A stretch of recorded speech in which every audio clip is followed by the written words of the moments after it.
Frederick Buechner calls it a magnificent defeat. It's a loss, a failure. It's a time in our lives when we are completely overwhelmed and defeated. But out of that defeat comes something new, something that is fresh and life-giving, something that changes us, that maybe changes other people, something we come to cherish and hold on to later on, but it would not have existed were it not for the defeat. A magnificent defeat is not victory after the defeat. It's the victory that is in the middle of the defeat, such that you can't have it apart from losing. Last week, we heard of one example of that. It was Jacob at the Jabbok River, when God jumped Jacob and then got into a fight, and then, the way I translate it, cheated and touched his socket and threw it out, such that Jacob walked with a limp probably for the rest of his life. He was beaten, he was defeated, but in that defeat, his name was changed. And as someone said, your name is the thing you answer to. It's not what they call you, it's what you answer to. So Jacob's entire identity is changed in the moment he is defeated. Joseph is another example. He's beaten by his brothers, sold to the Egyptians. Pharaoh's wife lies about him, and for keeping his integrity, he is sent into prison. The baker and the cupbearer forget that they met him. There in the midst of a prison, he is defeated. But he is exactly where God needs him to be in order to find him. Because it was 2 years later when the cupbearer remembered a conversation he had with Joseph while he was in prison. He never would have met him if he wasn't in prison. And out of that conversation, Joseph is taken out of the prison and put into the government and elevated to second in command over the entire empire. Never would have happened if he hadn't been defeated in the prison. Jesus is another example of this. Sold for 30 pieces of silver, put on a mock trial, beaten, crucified. Among his last words are, my God, why have you forsaken me?" Anyone in the audience, even the followers of Jesus, admitted defeat. A moment later, he says, "It is finished." And he loses. But the next person to speak is the Roman centurion, who says, "Surely this man was the Son of God." It's only the second time in all the Gospels that someone called him the Son of God. And this time it wasn't Peter, it was a Roman. And so there, while he was losing, a new movement was being born that would jump the rails. It would include not only his followers, it would include those who were crucifying him. Here in Jeremiah chapter 29, there is another example of this. About 2,600 years ago, there was an eccentric preacher that some called a man of violent emotions. His name was Jeremiah, and he wrote a letter to a group of exiles that were living in Babylon. A few years before this, Babylon had crushed through the gates in Jerusalem. They had pillaged the temple, burned the temple to the ground. They had bound the king of Israel, and then they carried him off to their own country. Once he was there, they slaughtered the king's sons in front of him, and right after, put out the king's eyes. The last thing he remembers is the death of his son. It's the last thing he really saw. This is the kind of people that the Babylonians were. In addition to that, they began a campaign that carried off 10 to 12,000 of Israel's finest artists and engineers. And they moved them into Babylon, where they were forced into labor camps and made to work for the king. They were given land that they could farm. They could live off of that land, but they were forced to pay exorbitant taxes, forced to enlist in the king's army, and forced to build the king's architecture whenever he wanted it. So it's enough to say that the Jews hated the Babylonians. If you want to get the feeling of kind of what it is like, you have to go back, if you can, to 9/11, 22 years ago tomorrow, when the Babylonians attacked our temples, not churches, the World Trade Center and the Pentagon. Those were our temples. And they destroyed them, but they didn't carry us off to their own land. If you're old enough, you can remember how scared, confused, angry, resentful. You remember the things you were saying right after the attack, all the vengeance you were promising. And the Jews felt all of this.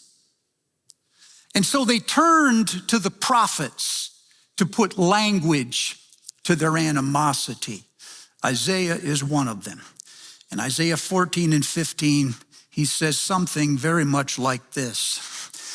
There is coming a day when Babylon, who is a jewel among the kingdoms, will be overthrown by God like Sodom and Gomorrah. There will not be a single inhabitant inside of Babylon. He will lay the land desolate. God will allow the people of God to rise up and taunt their oppressors. And we will say to them, the graves are astir, waiting for you. The spirits of the dead rise to meet you, saying, you have become like us. You are as weak as we are. And then God will return the Jews to their homeland, where they will hold captive their captors. And they will rule over those who have oppressed them. So you hear the language, don't you? You can hear the hatred, the bile. Psalm 137, the psalmist writes, by the rivers of Babylon, we hung our harps and wept, while our tormentors said to us, sing us another song from Zion. If you want to translate that, you'd have to imagine being hauled off by Al-Qaeda 22 years ago and being taunted, saying, sing us your national anthem. The part about home of the brave, land of the free. Can you imagine the animosity and the hatred? And so the Jews turned to the prophets to give them language for their hatred and language for their hope. And here is where Jeremiah is completely different. He says what every other prophet is saying, that God is the one who brought you here, and one day God is going to bring you out. But then he says something that is radical and completely different from what every other prophet is saying. Israel always had hope for the future. What they didn't have was a plan for the present day. And Jeremiah gives them that plan. And Jeremiah's words are something like this. 1, you were right about the landscape. It's all changed. You are suddenly in the minority. Your beliefs are no longer popular. The culture has become unfriendly, and there is no sign that things are going to change. This is the way it's going to be for the rest of your life. Settle down. 2, while you let go of everything that used to be and is passing before your eyes, you must slowly embrace what is self-evident and you cannot change. For by embracing it, you yourselves will become something you could never be apart from the exile. You need the exile, even though you hate it. And 3,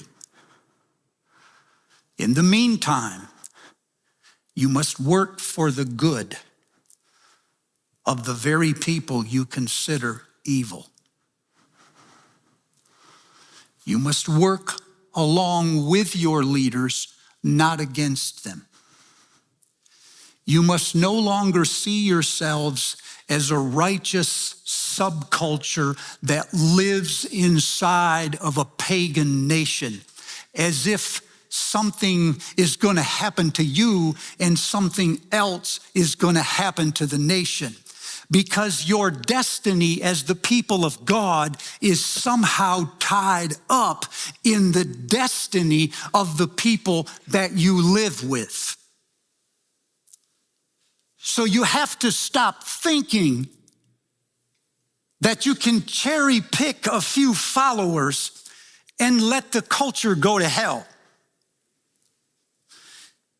If the culture flourishes, you will flourish. If the culture suffers, you will suffer. So you must work for the good of the public. And that was a radical message. Can you imagine saying this to people who are captive to someone like the Babylonians? But the reason Jeremiah can say this is because he has a fundamentally different God. Jeremiah knows things about God that people in captivity almost always forget. One is that God is sovereign. That means he is not the possession of any nation. He is not belonging to any one people. This means you can defeat Israel, but you can never defeat Israel's God. For Israel's God is sovereign everywhere, over everyone, all of the time. This means that he can be accessed and heard by people living in any situation, however deplorable the situation is. People in captivity always forget this. They assume when the culture has changed, God has gone to sleep, or as if the culture has overpowered him. And Jeremiah knows that is never the case. 2, he knows that God is loyal, that he has made promises to his people, whether they remember them or not, and that God is fiercely committed to the promises that he has made. And he will keep them, not because his people are good enough, but because it is his nature to keep his word. So however long it takes, people in captivity, remember, the end will be exactly as God has declared. And 3, God is present and active with his people, even though they are in captivity.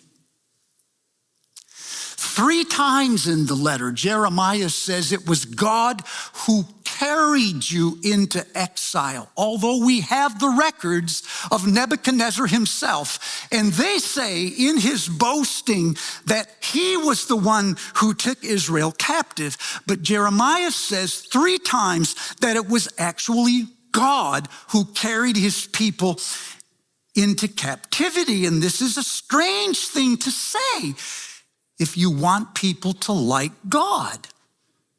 But the prophet is undaunted by this. He says God is responsible for both the credit and the blame. Therefore,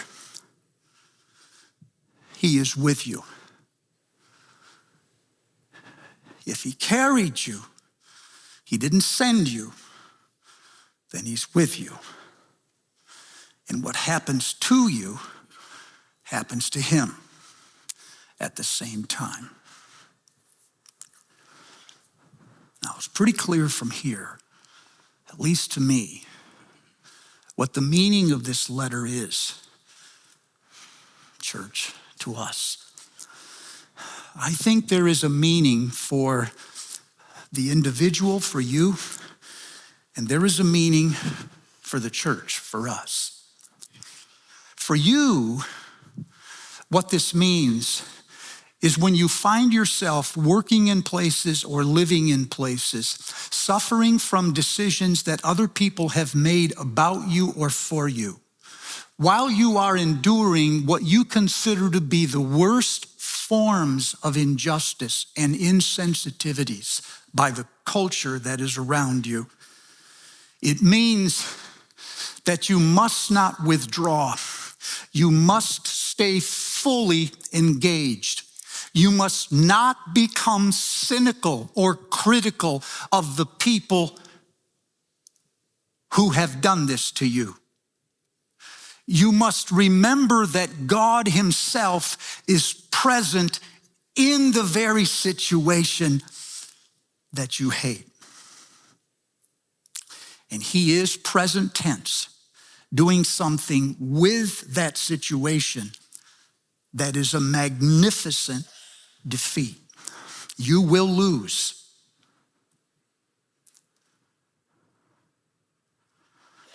But in your loss, something is possible that wasn't possible before. And that will change you. It could change others. But when it comes, you will never let it go. So you must be patient. You must not become annoyed or emotionally violent. You must not shout invectives or use incendiary rhetoric. You must not become annoyed with systems, with leaders, with cultures, and with each other. You must be peaceful and non-anxious, lest in your pursuit of justice, you forfeit favor. Second, what it means for the church is that God is putting together a community of people now in exile that is something unique to this time. 2013 in New York City, a couple hundred pastors gathered to hear the esteemed Rabbi Jonathan Sacks expound upon the culture. In his address called the Erasmus Lectures, the rabbi said, there are certain moments in history, and we are living in one now, when something new is being born and we don't quite know what it is. He said, it was an awkward moment wandering between two worlds, one that was dead and another powerless to be born. And when he said it, something in me stirs, because he's starting to put language on what I think everyone in this room has felt. Now, we've not all talked about it in the same way, but just about everyone in this room has had the conversation that something significant is happening in our culture. Things are changing. The landscape is moving. Sometimes we prophesy because it gives us a sense of control, but we do that more for comfort's sake, not because we really know what is happening. I could move around the room right now and point out whatever discipline you're in or going into, and I could tell you that that discipline has changed radically in the last 5 years, and it's not done changing yet. And if you're in that discipline, you know that it's true. So you feel the ground moving, don't you? caught between a world that is dead and another one that is powerless to be born. Sachs went on to say that we find ourselves caught between two forces, one that wants to make us purely secular and stamp out all religion, and another that wants to make its own religion the faith of everyone. Sometimes they are Muslims, sometimes they are Hindus, and sometimes they are Christians. In between these powers, that of a secular state and that of religious tyranny, we find ourselves staggering as a culture, looking for a better way. The tendency in a moment like this is for the people of God to become an invisible minority, or maybe a conservative minority, or maybe a dominant minority. A conservative minority is one that withdraws. It imagines that the world is encroaching upon the church, and the calling of the church is to defend itself against the world. It speaks of slippery slopes. It worries about secularism. Don't misunderstand me. It tries to convert the people that it can, but it takes no responsibility for the culture itself. It is as though the people of God were a religious subculture, living inside of a nation it cannot change.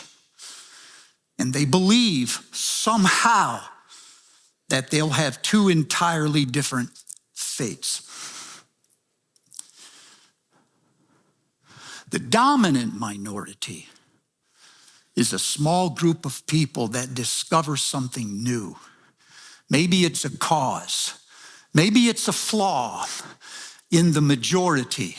And when they discover it, they move to the margins and they call the public to find them. And when the public comes to them and finds that cause or finds that idea, they try to dominate by foisting that agenda on everyone else. And this, said Jonathan Sachs, is pretty much the history of civilization for thousands of years.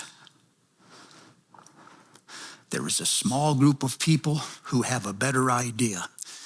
And when enough people find them and they gather around them a critical mass, they pull on the levers of society to enforce their will onto that society. The moment they enforce that will, they become the institution and no longer the fringe. And the moment they're an institution, another revolution is waiting to happen. I think he's right.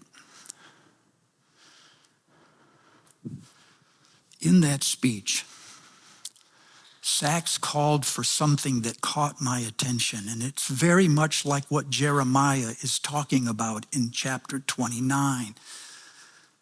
He said, what if there was a small community of people who knew instinctively that office and power are barely connected? That one can in fact lead an organization, a community, a workplace from virtually any position today. You don't need the office. The rules have changed. And what if this minority didn't seek to hoist its agenda onto the public, but rather they stayed a minority? A creative minority. And what if they saw their work as a calling and not a job? And what if they started to come together, sometimes in the place where they work, and they prayed together, 2 or 3 of them everywhere around the city for that place of work. And what if they began to think together about how they might offer better ideas? What if they didn't stop with complaining? God knows every one of us knows what's wrong with the world, but only a fraction of us in the room ever get beyond what is wrong into offering a creative alternative. So what if there was a few people embedded in every discipline that came together and they prayed together for that place, and they began to push past the criticism and get to creative solutions? And what if they did these solutions sometimes at their own expense? What if when they left colleges and got jobs, it was not primarily to make a living, it was to be missionaries, actually missionaries, in the very places we say need to be redeemed? This idea of a creative minority, it stuck with me. Not a critical one, not a conservative one, not a dominant one or a defensive one. And I thought to myself, what if we stopped playing defense and started playing offense?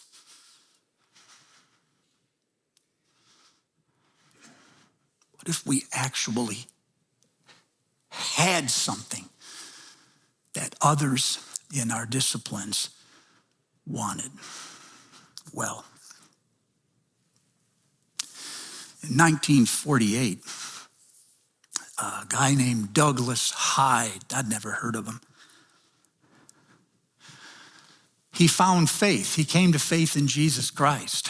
And the odd thing was he found faith while he was the editor of the Daily Worker, which was the Communist Party's newspaper in Britain. The more he noticed that the ideas of communism were bankrupt, and the more he was exposed to the radical message of Jesus Christ, he left his party, quit his job, and became a member in the confessing church. And when he did, he said he was shocked. These are his words. I moved, as it were, from one world into another completely different world. And I was astounded, he said, how a group of Christians who had so many followers, his party had only 45,000 at the time he left the company. Here was a group of Christians, he said, with so many followers, and they had the truth on their side. And they were wandering around, he said, in some fragile, beleaguered state, as if it was them against the world. He said, it was psychologically disastrous.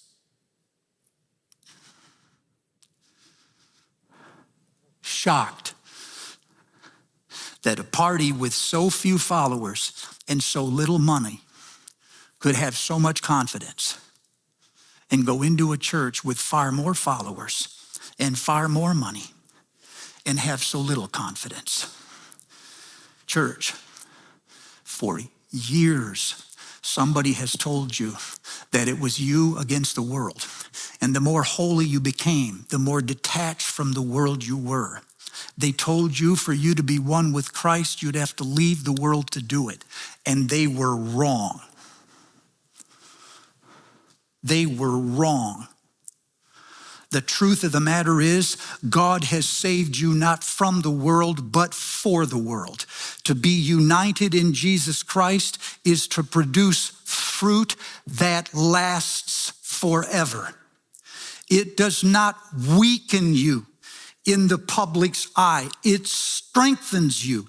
If you can stop believing the secular myth that your faith is primitive and uninformed, and you can live in the confidence of what God is doing in you and through you, you are part of a creative minority. I was in Rome some years ago, and it was while we were in the Colosseum. I was talking to the guide about the persecution. You can still see the seats, caverns. And if you're a follower of Christ, something in your heart sinks, and there's both sadness and anger that rises in you.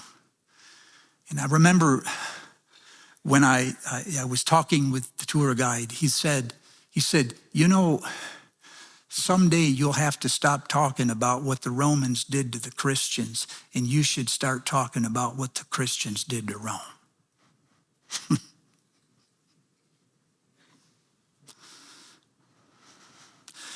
The Christian message revolutionized that empire. There was almost nothing left unchanged when the Christians were through. What if you stopped playing defense and you started playing offense, thinking about how God is using you in your place of work and where you live in a way that is peculiar to everyone else, and you lived full-blown into that?